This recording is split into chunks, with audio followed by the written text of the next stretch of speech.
Central Asia में एक बहुत खतरनाक आदमी पैदा हो गया था, तैमूरलेन। वो हिंदुस्तान की तरफ, उसको पता चला कि हिंदुस्तान का कोई रखवाला नहीं है, पैसा बहुत है। तो महमूद गजनी जब हिंदुस्तान आया तो उसने किसको लूटा? हिंदू मंदिरों को। और तैमूर जब हिंदुस्तान आया तो उसने किसको लूटा? मुसलमानों को। तैमूर को ये थोड़ी पूछा कि क्या नाम है, श्यामलाल, बोला मार डालो।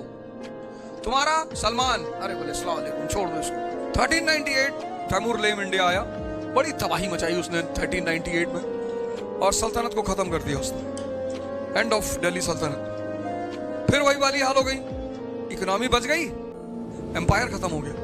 वही जो मौर्यंस के बाद हुआ था एंशिएंट पीरियड में, वही घटना फिर घट गई, सेम घटना। इकोनॉमी पीक पे, एम्पायर खत्म। अब जहां इकोनॉमी पीक पे होगी तो फॉरेन इन्वेजन होगा। और यहीं पर स्वयंवर हुआ भारत के लिए, और 3 दूल्हे आए। एक दूल्हा बाबर, एक इब्राहिम लोदी, और तीसरा राणा सांगा।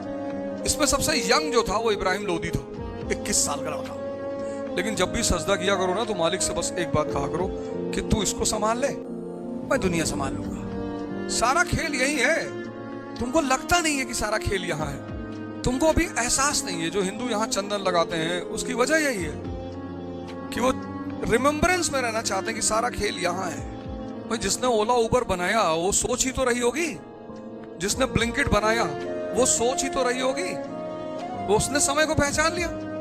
अब ब्लिंकिट जिसने क्रिएट किया है वो सोचो कितना विजनरी आदमी था कि यार लोगों को कार में काम करते करते चीजें कम पड़ जाती हैं। काला नमक नहीं है भैया, ब्लिंकिट कर दो। भैया माचिस खत्म हो गई, ब्लिंकिट कर दो। भैया ब्रेड नहीं है, ब्लिंकिट कर दो। उसने कहा आदमी को और सुविधा दे दो। और 24 घंटे, मैं लखनऊ में था, ऐसे ही मॉल में मैंने कहा ब्लिंकिट करते हैं, 1 बज रहा था, बैठा हुआ था, एयरपोर्ट जाना था, मैंने कहा चलो जगह रहो फिर निकल जाएंगे। मैंने ब्लिंकिट कर दिया, वो 5 मिनट बाद दरवाजे पे खड़ा था। मैंने कहा भाई, बोला सर वो कितनी सुविधा हो गई आदमी को, विचार ही तो था।